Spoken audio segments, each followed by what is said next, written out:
pour atteindre son next level, pour apprendre à exprimer son plein potentiel en photographie, eh bien sûr, il faut apprendre à développer sa palette technique, apprendre à développer son sens de l'esthétisme. Mais tout ça, ça sert à rien si tu n'as pas le bon mindset, le bon état d'esprit.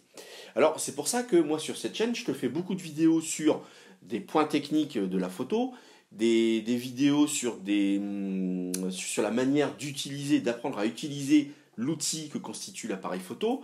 Je te fais des vidéos sur les méthodologies de travail.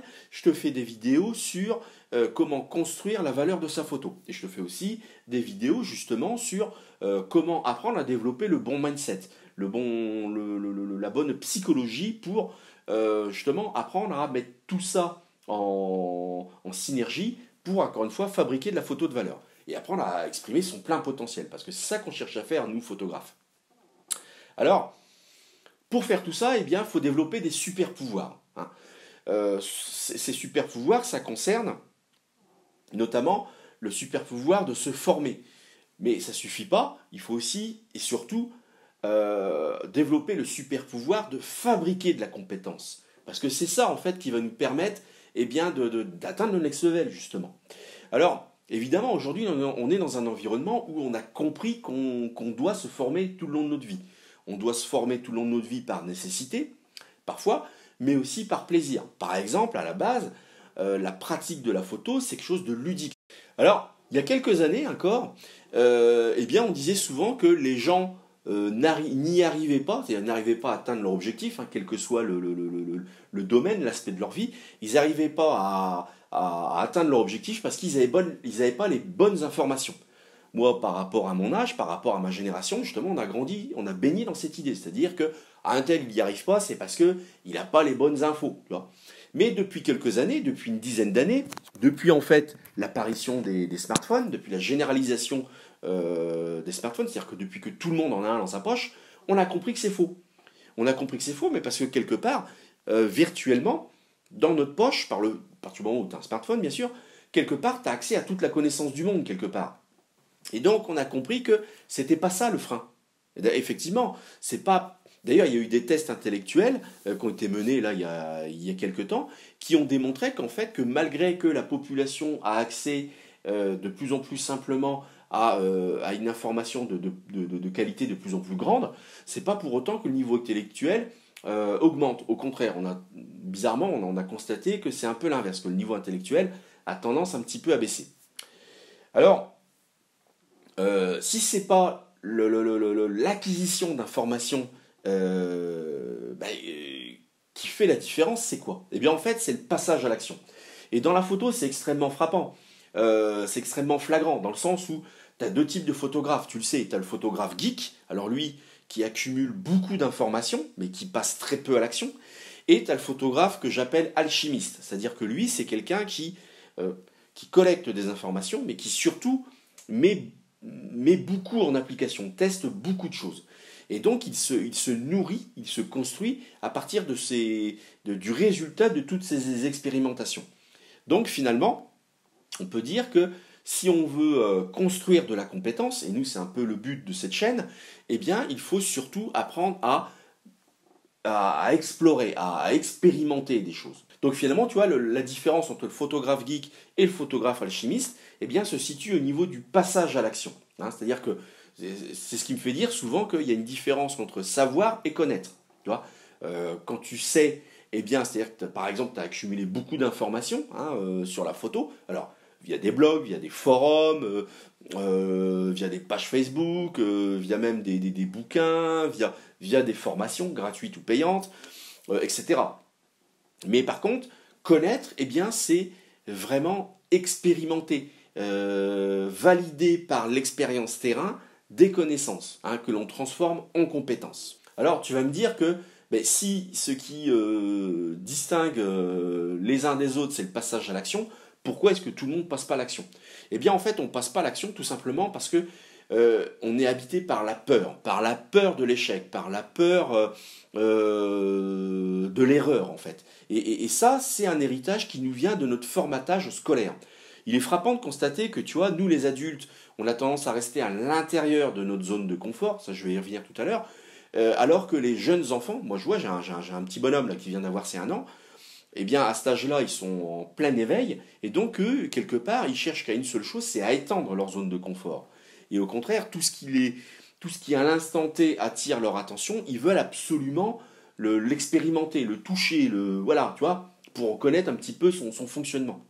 Alors, entre les deux, qu'est-ce qui s'est passé? Eh bien, ce qui s'est passé, c'est le passage par l'éducation nationale, ou via l'éducation nationale, enfin en France, je parle, eh bien, on nous formate quelque part, de manière inconsciente, à cette peur, à cette crainte de l'erreur. En plus, si on fait des erreurs, c'est pas bien, c'est qu'on est une personne qui est pas bien, tu vois. C'est ça en fait, on nous conditionne à ça. Et toute notre vie, malheureusement, parfois, eh bien, on répète ce logiciel, en fait. Et c'est pour ça, en fait, qu'on n'arrive pas, justement, à atteindre notre plein potentiel. Tu vois, moi, je suis frappé quand je constate avec des gens qui s'intéressent à la photo.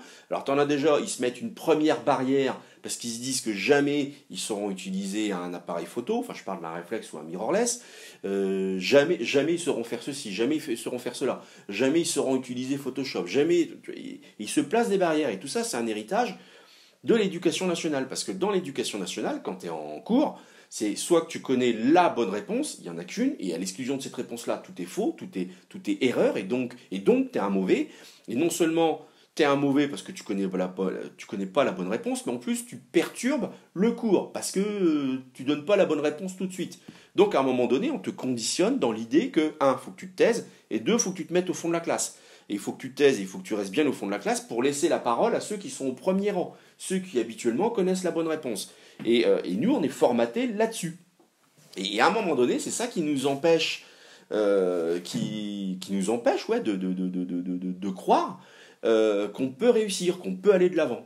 Et c'est ça aussi l'intérêt, j'en ai souvent parlé, du fait d'apprendre, de développer de nouvelles compétences lorsque on est à l'âge adulte, parce que c'est le moment de déconstruire ce logiciel pour bâtir justement, avec le bon mindset, le bon logiciel, celui qui va te permettre d'aller de l'avant. Et par exemple, si tu arrives à te convaincre que dans la photo, tu peux tout faire, alors après, avec des niveaux de réussite différents, hein, suivant les contextes, suivant les époques de ta vie aussi, enfin bref, voilà, mais on peut tous arriver à faire quelque chose. On a tous un potentiel créatif, c'est ça qu'il faut bien comprendre. Alors, pour moi, en fin de compte, les deux grandes compétences essentielles dont on devrait sortir titulaire à l'issue de l'école, c'est deux choses. Alors, l'école, quand je dis école, c'est le collège, le lycée, la fac, si ça te fait plaisir. Hein. Les deux compétences essentielles, c'est un, donc apprendre à gérer notre rapport à l'erreur, et deux, notre capacité à nous implémenter de nouvelles compétences. Pourquoi? Parce qu'encore une fois, nous vivons dans un environnement qui bouge et qui a tendance à bouger de plus en plus vite, nous dit-on. Toutes les compétences que tu as pu valider dans ton cursus scolaire, encore une fois, quel que soit ton cursus, de toute manière, ils seront à un moment donné plus ou moins obsolètes. C'est-à-dire que tu seras obligé soit de les réactualiser, soit d'apprendre de nouvelles compétences. Dans la photo, dans les milieux de l'image, c'est frappant. Moi, quand j'étais au lycée, donc pour une formation d'infographiste, enfin, à l'époque, on n'appelait pas ça comme ça, au tout début des années 90, le siècle dernier, tu te rends compte, bon, à l'époque, on ne parlait pas de workflow, tu vois, mais par exemple, aujourd'hui, on a lié au client qui a évolué, dont les besoins ont évolué, il a appris à exprimer ses besoins, et aujourd'hui, le client, le donneur d'ordre, appelle ça comme tu veux, on l'implique de plus en plus en amont dans le processus de création de l'image. Tu vois, quand je dis l'image, c'est la photo, c'est enfin, tout ce qui est art visuel. Il est impliqué de plus en plus en amont. Et il est impliqué à chaque étape du processus. Moi, quand j'étais au lycée, bon, on nous apprenait bien ce que c'était qu'un brief client, on nous apprenait bien à maîtriser l'aspect présentation de maquette, mais entre les deux, le client, il était chez lui, puis nous, on bossait dans notre coin. Bon, aujourd'hui, ça, c'est un peu obsolète, tu vois. Voilà, par exemple, tu vois. Donc, tu vois, de ce domaine-là, par exemple, j'ai dû, au fur et à mesure du temps, réactualiser mes compétences et évidemment en développer de nouvelles, tu vois. Voilà un exemple pour te démontrer que, voilà. Donc, les deux choses à maîtriser, c'est bien sûr gérer notre rapport à l'erreur et apprendre à s'implémenter consciemment, volontairement, de nouvelles compétences. Parce que ça, c'est quelque chose auquel on va être confronté toute notre vie. C'est fini l'époque où il y a un moment de notre vie seulement où on apprend. Après, on arrête d'apprendre et puis tout le reste de notre vie, on travaille et voilà. Non, c'est fini ça. On apprend en parallèle des différentes étapes de notre vie. Voilà. Alors par rapport à la gestion de l'erreur, ce qu'il faut bien comprendre, ce dont il faut bien se rappeler, c'est que faire des erreurs, connaître des échecs, c'est en fait des étapes qui sont, ces étapes qui sont partie intégrante du processus pédagogique. C'est-à-dire que on apprend au travers des tentatives et au travers des erreurs que l'on apprend à comprendre et des erreurs que l'on apprend donc à corriger. Voilà. C'est comme ça qu'on apprend, il n'y a pas d'autre manière.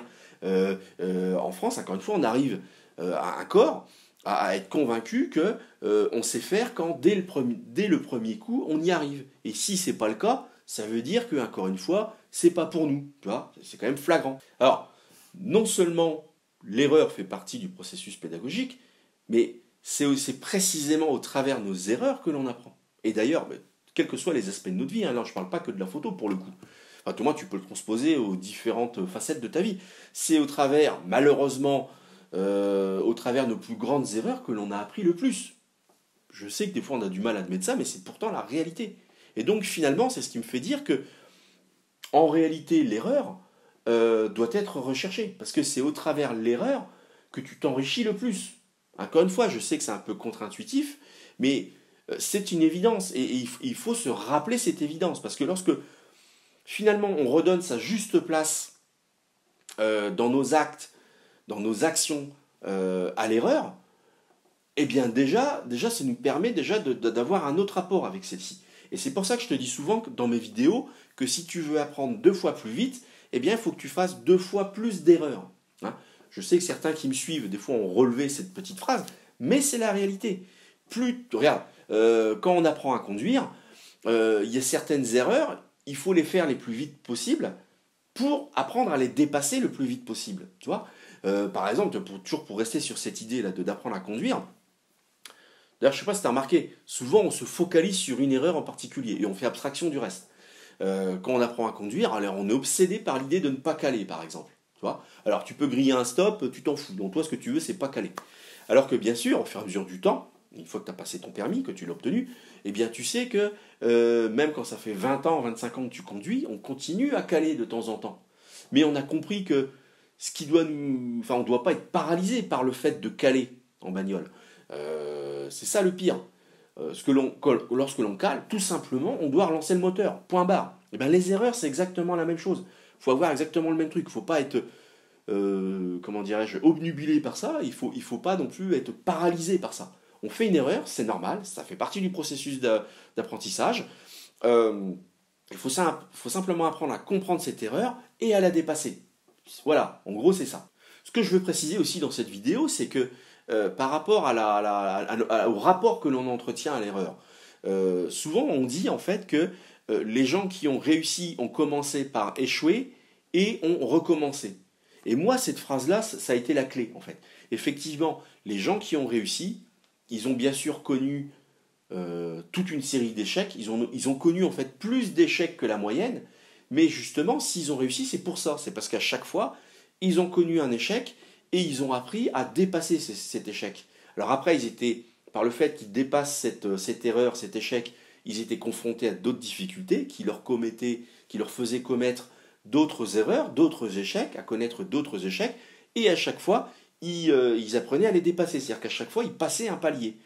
Et donc, si certaines personnes nous semblent avoir réussi, c'est simplement que là où nous, on s'est arrêté à certains échecs, certaines erreurs, eh bien d'autres ont appris de leurs erreurs, les mêmes erreurs que nous avons vécues, mais eux, ils ont réussi à apprendre de ces erreurs, à les dépasser et à continuer à avancer. Tu vois ? En fait, c'est simplement ça. Et si tu comprends ça, en fait, tu comprends qu'en fait, eh bien, c'est simplement un processus continu. Des erreurs, tu en commettras tout le temps. Et c'est parce que tu en connaîtras tout le temps qu'en fait, tu seras en train d'aller de l'avant. Le jour où tu t'arrêtes de faire des erreurs, c'est qu'en fait, encore une fois, tu restes dans ta zone de confort. Alors pour moi, justement, ce qu'il faut retrouver pour apprendre à gérer notre rapport à l'erreur, il faut retrouver ce goût un peu de l'explorateur, tu vois, que l'on a lorsqu'on est enfant. Tu vois. Et c'est ça la clé, en fait. Il faut réapprendre à explorer de nouveau et pour apprendre à étendre petit à petit notre zone de confort. Et donc, pour être cette personne, eh bien, qui est en capacité d'exprimer un esthétisme particulière en photographie. Parce que, tu vois, moi, ce que j'ai compris, et ça je l'ai compris extrêmement récemment, je te l'avoue, c'est-à-dire il y a quelques années, pendant longtemps, moi aussi, pour atteindre mon next level, je me disais, il faut que je développe ma technicité, il faut que je développe ma culture. Mais aujourd'hui, j'ai compris une chose, c'est qu'en fait, ça suffit pas. Ça ne suffit pas. Pour produire de la photo de valeur, il faut soi-même être une personne de valeur. Et ça, c'est quelque chose d'essentiel que j'ai compris seulement il y a quelques années. Mais en fait, c'est ça qui me permet de trouver l'énergie d'aller de l'avant, d'explorer. Et c'est ça qui me permet d'accepter mes erreurs. Parce qu'en fait, tout passe par là. Encore une fois, si tu redonnes sa juste place aux erreurs et aux échecs que tu connais, donc une place relative, en fait, somme toute, eh bien, tu comprends qu'en fait, ce qui fait ta richesse, eh bien, c'est notamment la somme de tes erreurs. C'est le fait que, parce que tu as,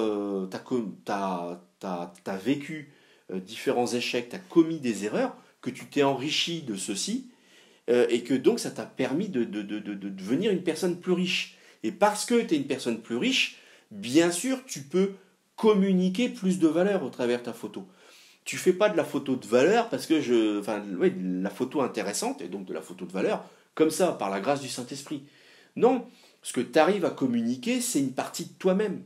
Et donc c'est pour ça que pour faire de la photo de valeur, il faut que toi-même tu deviennes une personne de haute valeur.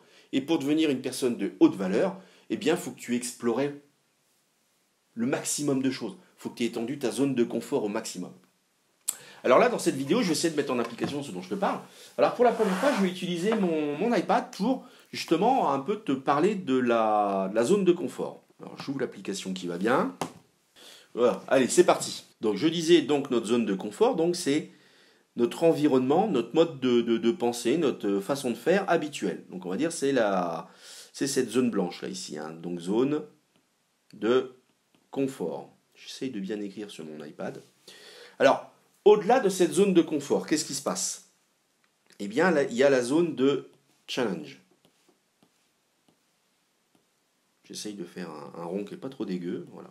Tac. Donc, zone de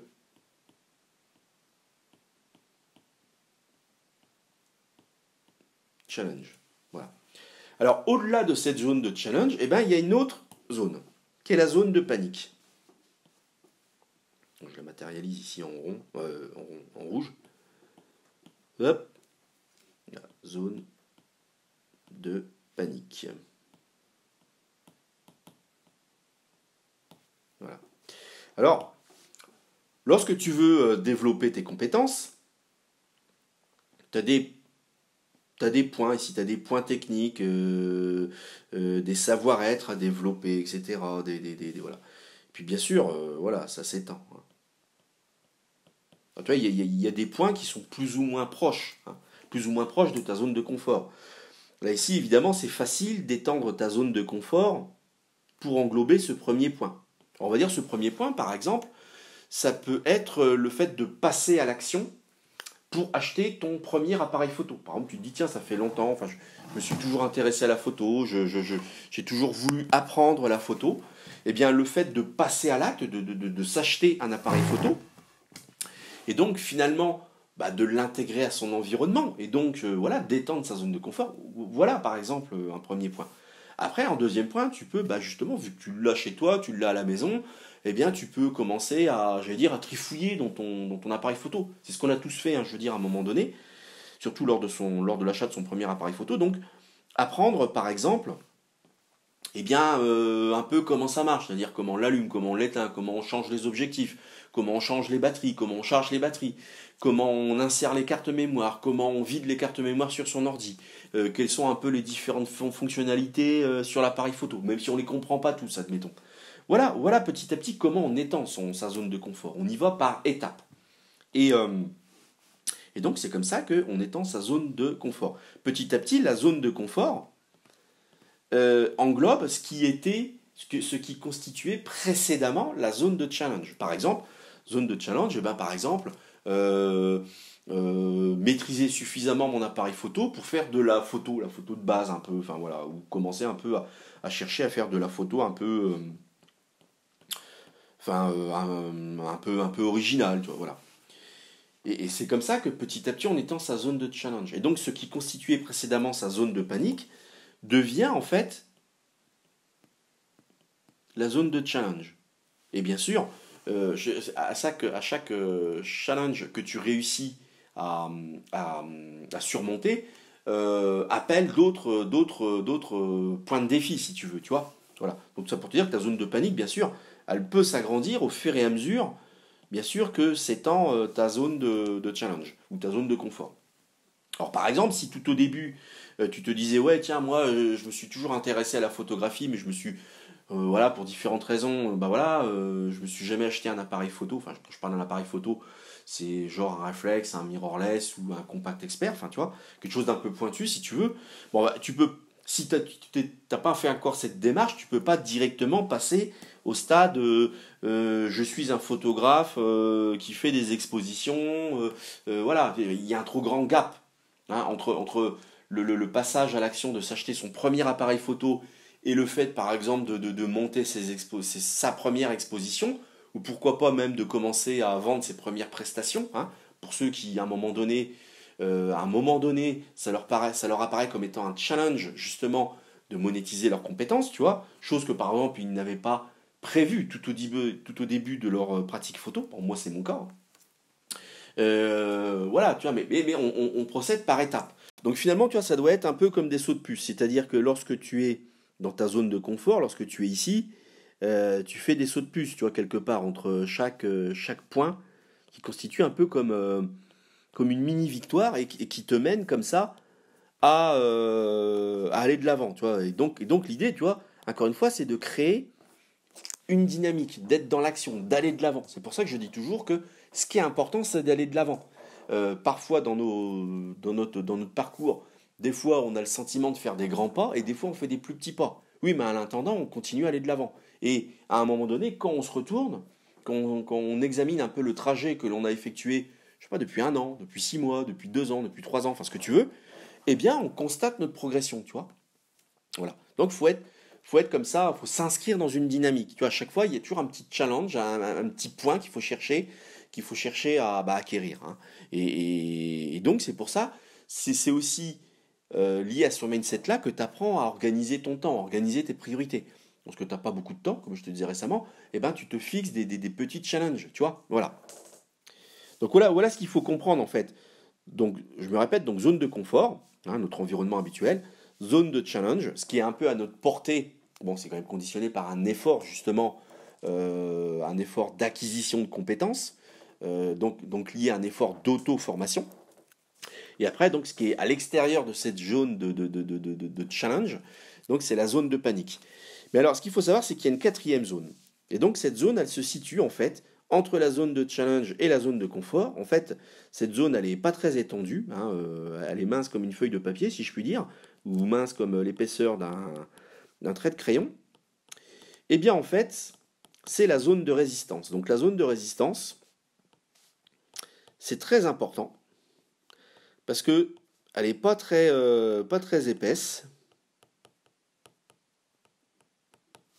mais elle est essentielle parce que quand tu arrives à dépasser cette petite zone, hein, et bien justement, donc du coup, tu accèdes à la zone de challenge. Alors là, j'ai l'air de jouer sur les mots, ça a l'air d'être assez théorique ce que je dis, mais en fait, c'est très important. Parce que là, en prenant conscience de ces différentes zones, eh bien, c'est comme ça que tu vas apprendre, si tu veux, à prendre le pouvoir justement sur ton rapport à l'erreur. Hein.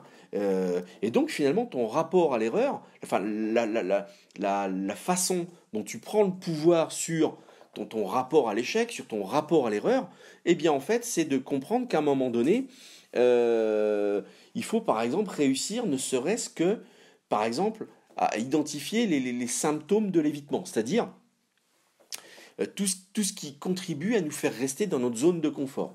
Alors par exemple, un symptôme, c'est une pensée, c'est une idée que l'on a.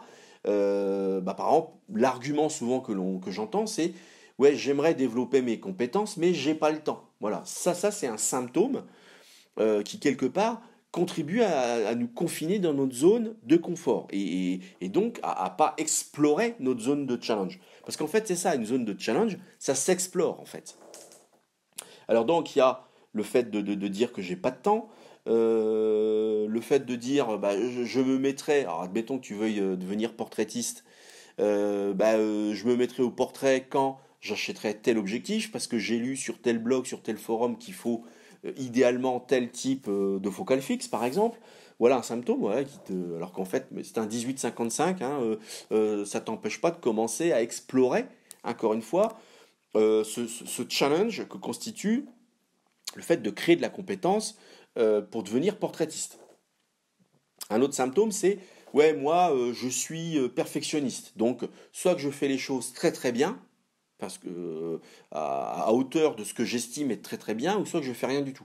Alors ça, moi, je peux t'en parler d'expérience parce que c'est quelque chose dont j'ai souffert pendant très longtemps. Et à un moment donné, il faut comprendre qu'il y a un truc machin qui s'appelle le brouillon, tu vois, par exemple. Et que, enfin, ça, c'est la façon justement. Tu vois, je commence à dévoiler mes trucs, mais c'est une méthode qui te permet justement de dépasser ce symptôme du perfectionniste. C'est-à-dire de se dire, ouais, alors la perfection, ce sera pour plus tard, mais aujourd'hui, je commence par un brouillon, tu vois.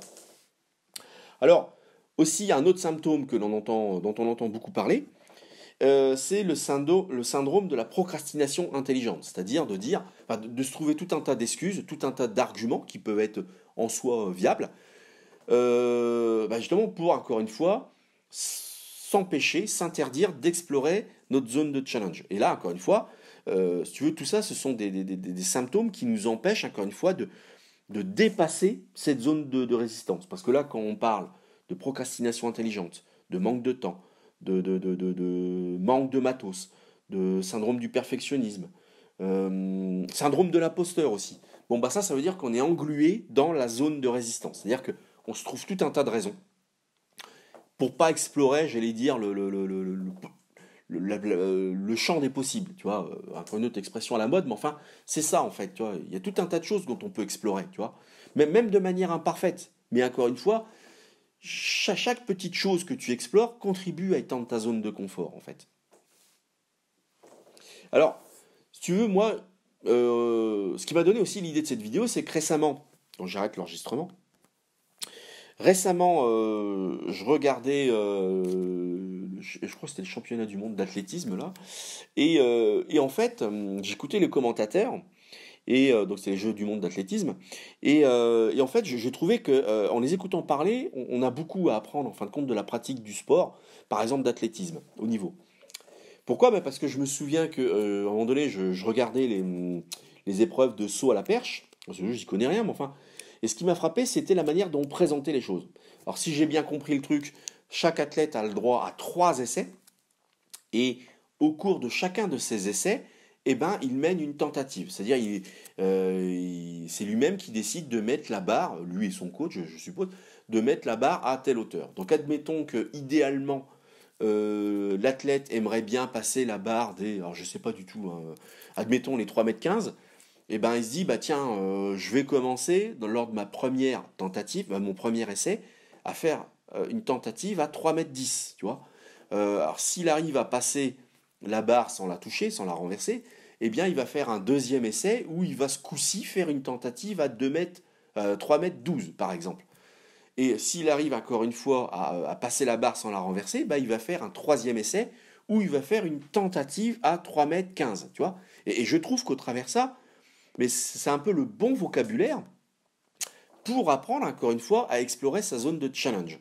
Alors toi, admettons, tu veux développer des compétences pointues, c'est-à-dire tu veux développer une spécialisation dans une pratique photo, admettons le portrait, tu vois, pour rester sur l'idée de départ, tu vas faire des essais où à chaque fois tu vas faire la tentative d'explorer quelque chose. Alors tu vas faire, je sais pas, un premier essai où tu vas apprendre euh, comment dirais-je, à photographier une personne en mode portrait, donc un plan serré, avec de la lumière naturelle, donc en extérieur.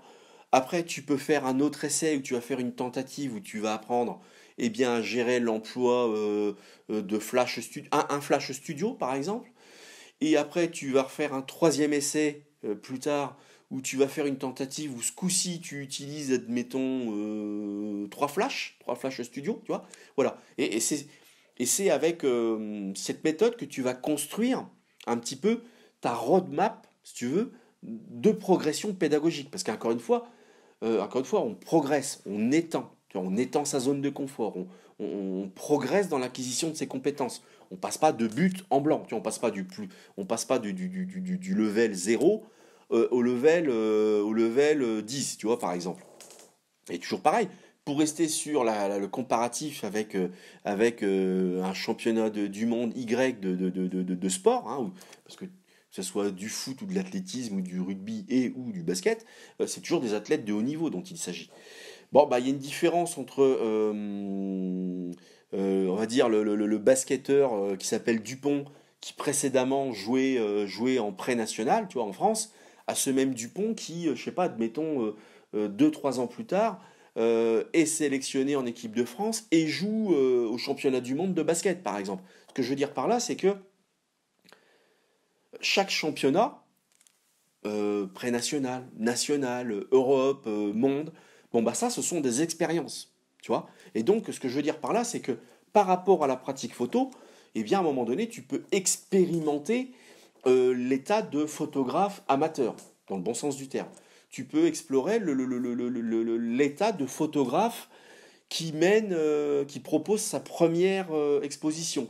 Tu peux explorer l'état de photographe je sais pas moi, je sais pas, qui fait je sais pas quoi, qui fait son premier workshop, qui mène son premier cours, etc. Tu vois, mais à chaque fois, ce sont des explorations, des tentatives, tu vois, dans le bon sens du terme. Et ce que je veux dire par là, ce que j'essaye de faire depuis tout à l'heure, c'est que notre rapport à l'erreur change si on utilise le bon vocabulaire, si on replace encore une fois l'erreur et l'échec dans leur contexte, encore une fois, et surtout si encore une fois, je me répète, mais si tu acceptes et tu intègres l'idée que l'erreur fait partie du processus, en fait. Alors par exemple, moi, eh bien j'ai différents outils, tu vois, pour gérer mon rapport à l'erreur. Parce qu'en fait, encore une fois, on fait tous des erreurs continuellement. Et si j'arrêterais de faire des erreurs, ça veut dire que j'arrêterais de progresser en réalité. Donc moi, ce que je te propose, tu peux faire une liste de bugs. Donc une liste de, enfin, donc tu prends un fichier Excel ou une feuille de papier si tu veux. Ta feuille de papier, tu la divises en 2 colonnes. Donc tu as les bugs. Donc un bug, tu vois, c'est une erreur temporaire. Alors, tu vois déjà, toi, c'est dédramatiser un peu le truc, c'est une erreur temporaire. C'est une erreur que tu constates à l'instant T. Et enfin, ou à l'issue, lorsque tu fais ton débriefing hein, d'un shooting photo par exemple, tu dis tiens, j'ai fait telle et telle et telle et telle et telle erreur. Et en face de chaque erreur, eh bien, tu notes des solutions à explorer, des solutions à expérimenter. Tu vois, il y a ça. Après, moi, je mets en place aussi ce qu'on appelle une défautech. Alors, une défautech, c'est moi les erreurs récurrentes, les défauts récurrents que je constate dans ma pratique photo. Par exemple, tu vois, moi, lorsque je fais des shootings, spontanément, je me rends compte que j'aime bien cadrer en mode plan américain. Et je fais aussi pas mal de portraits. Mais tu vois, par exemple, les photos en pied, donc une photo en pied, donc hein, tu le sais, hein, donc c'est une photo où bah, on voit la personne de la tête aux pieds, si tu préfères. Eh bien, spontanément, tu vois, j'y pense beaucoup moins, c'est moins mon truc.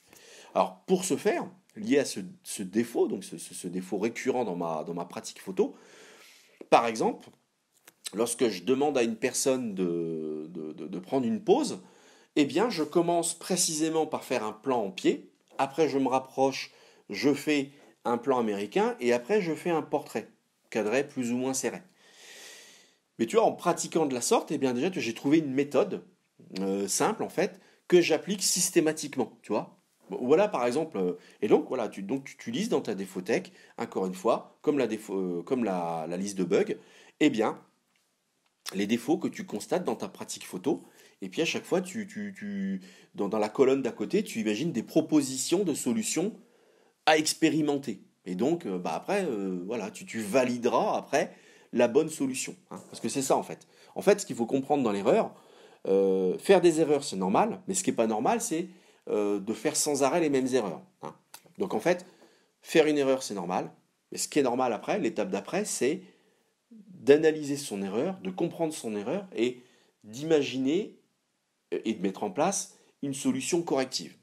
Alors le troisième outil, j'en ai déjà parlé, c'est vraiment très important pour moi, surtout lorsqu'on, encore une fois, on cherche à atteindre le next level, on cherche à atteindre un certain degré d'expressivité au travers ce médium et au travers cet outil que constitue l'appareil photo, c'est de mettre en place un journal. Hein. Et alors, ça fait un peu fleur bleue comme ça de parler de journal, mais si tu veux, par exemple, tu mets, alors, ça peut être un carnet, ça peut être, bon, moi j'utilise un fichier texte type Word. Hein. Alors à chaque fois que je renseigne mon journal, bah, je mets la date du jour. Hein. Et en fait, dans mon journal, eh ben, je documente. Je documente mon cheminement, je documente mon évolution, je documente mes doutes, je parle de mes erreurs, tu vois. Et déjà, rien que de verbaliser ça, d'extérioriser ça, c'est positif. Parce que, en fait, le point clé dans l'erreur, c'est justement de conscientiser son erreur. Hein. Parce qu'encore une fois, tant qu'on n'a pas conscience qu'on fait une erreur, il y a de fortes chances qu'on va continuer à perpétuer cette erreur. Hein. Donc déjà, c'est de d'écrire toutes ses pensées, voilà. Et encore une fois, cet outil que constitue le journal va te permettre, encore une fois, de prendre conscience de ton évolution au fur et à mesure du temps, hein, de ton évolution. Et donc, de te rendre compte comment tu étends ta zone de confort. Comment précédemment ce qui constituait soit des éléments qui faisaient partie de ta zone de challenge, comment tu les intègres à ta zone de confort. Comment certains points qui précédemment auraient fait partie de ta zone de panique, comment ces points-là sont soit arrivés dans ta zone de confort, soit simplement arrivés dans ta zone de challenge. Comment tu apprends à dépasser ta zone de résistance, par exemple. Hein, quelle excuse tu te donnes justement pour pas explorer ta zone de confort. Réussir à exprimer, à verbaliser tout ça, c'est pour moi l'élément essentiel, tu vois, dans ton évolution en tant que photographe. Alors, pour conclure cette vidéo, moi, ce que j'ai envie de te dire, c'est que, encore une fois, apprendre à gérer son rapport à l'erreur au travers de la pratique photo, ça va enrichir, bien sûr, encore une fois, ta photographie. Mais vu que ça va, enfin, ce process, si tu veux, tu peux le répéter tu peux l'appliquer plutôt aux différents aspects de ta vie, ça peut radicalement changer ta vision de la vie. Et donc voilà, ça peut que t'apporter du bien-être. Et encore une fois aussi, si sur les différentes facettes de ta vie, t'es mieux dans tes baskets, bah, ça veut dire aussi que tu seras une personne qui deviendra plus riche. Hein. Et si tu deviens une personne de plus grande valeur, eh bien, pour clôturer la boucle, eh bien, ça te permettra de faire de la photo de plus grande valeur. Voilà pourquoi j'ai choisi de faire cette vidéo finalement sur quelque chose qui peut paraître assez étranger à la pratique photo, mais qui est en réalité qui est essentiel. Hein. Moi, j'ai envie de te dire que tu peux, franchement, hein, tu peux accéder à tous les tutos de la Terre, hein, tu peux t'inscrire à tous les workshops que tu veux, tu peux suivre toutes les formations gratuites ou payantes que tu veux, tu peux regarder autant de vidéos de YouTube que tu veux, tu peux acheter autant de bouquins que tu veux, hein, je crois que j'ai rien oublié, mais ça sert à rien si tu n'as pas le bon état d'esprit.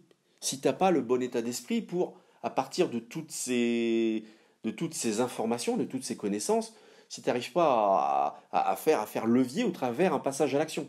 Et encore une fois, quand tu vas passer à l'action, immanquablement, donc ça va donc être des tentatives, ça va être des essais, ça va être des brouillons, et tu vas commencer par te planter. Tu vois, au départ que tu explores le mode manuel, le mode de prise de vue manuel dans ton appareil photo, par exemple, bah évidemment, au départ, voilà, ça va pas. Mais c'est normal, en fait. C'est parce que tu es sur la bonne voie. Et il en va de même sur tous les aspects techniques de la photo, que ce soit au post-traitement, que ce soit au moment de la prise de vue. Hein, encore une fois, je me répète, mais si au moment de la prise de vue, tu comprends que il faut, parce que tu l'as expérimenté par des précédentes erreurs, qu'il faut que tu soignes ta prise de vue, parce que c'est pas au niveau du post-traitement que tu vas corriger une photo ratée, hein, parce que justement précédemment tu as eu des photos ratées, parce que tu n'as pas suffisamment pris le temps de peaufiner tes réglages de prise de vue, de checker ta photo sur l'écran LCD par exemple, bah déjà comprendre ça, voilà, ça te fait faire un pas vers l'avant. Hein, parce que si tu arrives déjà à dépasser l'idée pourtant encore largement répandue que Non, c'est pas au post-traitement qu'on corrige une photo qui est allègrement surex ou sous-ex. Non, c'est au moment de la prise de vue qu'on fait ça, tu vois, par exemple. Tu vois, tout comme tout à l'heure, je parlais cadrage. Mais t'en as encore beaucoup qui se disent, ouais, bah allez, je cadre à la one again, quoi. Et puis, bah, au post-traitement, bah, je recadrerai, je ferai ceci, je ferai cela. Oui, non, mais d'accord, évidemment qu'au post-traitement, sur n'importe quel logiciel, tu peux recadrer. Mais tu recadres dans le sens où tu optimises ta photo, hein. Une photo que tu as fait une photo d'une personne en pied, chercher à en faire un portrait, non, ça va pas. Non, ça va pas. Tu prenais une seconde de plus, tu faisais un pas ou deux vers l'avant en direction de ton modèle et tu cadrais en mode portrait. Et qualitativement, tu avais un fichier source de qualité 1000 fois meilleure pour optimiser cette photo pour en faire un portrait tip-top sur un logiciel de post-traitement, tu vois. Voilà par exemple. Voilà des petites choses, tu vois. Voilà des applications de ce que je t'ai partagé avec toi aujourd'hui. Bah écoute, si toi-même tu as des témoignages à partager, vas-y, hein, sur tout un tas d'erreurs, de petites erreurs que tu as fait, et puis surtout en quoi tes erreurs t'ont aidé à évoluer, eh bien c'est voilà, ça pourra que enrichir le débat, ça pourra que contribuer eh bien, à dédramatiser l'erreur, à déculpabiliser, tu vois, j'aurais pu en parler dans cette vidéo, j'arrive plus à parler, à déculpabiliser. Enfin, tu m'auras compris lorsqu'on fait des erreurs. Et puis voilà. Alors moi, les erreurs que j'ai fait, mais je les ai toutes faites. De toute façon, je te l'ai déjà dit. Alors ça va tout au début à chercher à faire de la photo avec le bouchon, puis alors, je comprenais pas ce qui se passait. À chercher à faire un shooting, puis d'avoir oublié les cartes mémoire. À faire un shooting photo et puis de ne pas avoir checké les batteries, et puis donc je me rends compte au moment du shooting bah, que mes batteries clignotent déjà orange. Voilà. Et d'ailleurs, tu vois, lié à toutes ces erreurs-là, hein, et bien évidemment, action corrective, bah, mise en place d'un outil que j'intitule script de préparation de séance, qui est ni plus ni moins qu'une checklist, et que donc je liste tout ce que je dois faire pour préparer un shooting. Donc ça va de bah, vérifier l'état de mes batteries, m'assurer que j'ai des cartes mémoire insérées dans le boîtier, ces cartes-là, les formater, passer un coup de chiffonnette, enfin nettoyer le boîtier, passer un petit coup de chiffonnette sur les lentilles, ça mange pas de pain, plutôt que d'avoir sur les 200 photos du shooting la même pétouille au même endroit que tu dois corriger 200 fois. Toutes ces erreurs-là, je les ai fait, tu vois. Je pourrais te faire une vidéo d'1 heure, tu vois, où je te liste tous les conneries que j'ai pu faire. Et je continue à en faire des conneries. Tu vois, par exemple, pour parler sur cette chaîne, l'une des vidéos qui est la plus regardée sur cette chaîne, c'est une vidéo où je parle de rapport macro, hein, je dis dans cette vidéo, bah, par exemple, voilà, il y a, je parlais je sais plus, c'est un 50 ou un 60 mm de chez Canon, qui permet d'atteindre le rapport 6:1. Et il y a une personne qui m'a fait gentiment remarquer, mais c'est pas le rapport 6:1, c'est-à-dire, c'est le rapport 1:6, hein, c'est-à-dire non, tu vois, même là dans cette vidéo, tu vois, ça y est, j'ai le doute, je me gourre. Enfin voilà, toi j'avais inversé, hein, au lieu de parler de. Ouais, non, si, c'est ça. Au lieu de parler du rapport 6:1, je parlais du rapport 1:6. Tu vois. Bon, je me suis gouré dans la vidéo, et cette vidéo, ça n'empêche pas que c'est l'une des vidéos les plus regardées, tu vois. J'en suis pas mort. Bon, peut-être qu'il y a des gens qui ont dû penser que j'étais un sacré couillon, mais c'est pas grave. Ça m'a pas empêché de continuer d'aller de l'avant, tu vois. Faut détraumatiser, faut déculpabiliser, tu vois. Quand t'es avec un. Tu vois, si là on était ensemble, là, qu'on se boirait une petite binouse, là, ensemble, avec des cahuètes, hein, on parlerait. On parlerait, et puis ben, comme lorsqu'on discute, il y a des fois, on dit des conneries, mais c'est pas la fin du monde, tu vois. Voilà, c'est ça qu'il faut accepter. Mais ce qu'il faut accepter, c'est de se dire, moi, mon but, c'est d'aller de l'avant. Moi, mon but, c'est de me confronter à ce que je ne sais pas faire. Et vu que je me confronte à ce que je ne sais pas faire, eh bien forcément au départ j'ai tendance à me planter, voilà. Mais je surmonte ça, voilà. C'est tout ce qu'il y a à se dire. Franchement, une personne qui veut aller de l'avant, et si tu m'écoutes, d'accord, au bout de toute cette durée de vidéo, je sais pas ce que ça va, comment je vais couper ça, comment je vais monter ça à la vidéo, au montage, mais si tu me suis encore à cet instant-là, c'est que tu vis ça. Et donc voilà, enfin voilà, à un moment donné, voilà, faut dépasser tout ça. Je te dis encore une fois, dans la vie, enfin, il y a ceux qui accumulent de l'information, les photographes geeks, j'ai rien contre eux, je veux dire, hein. Et puis tu as les photographes qui expérimentent. Et donc ça veut dire, bah, des fois, un peu comme un savant fou dans un labo, là, paf, il y a le truc qui leur explose à la gueule. Mais, mais voilà, des fois, c'est au travers d'ailleurs ces trucs-là qu'on a nos plus grands éclairs de génie, quelque part, tu vois.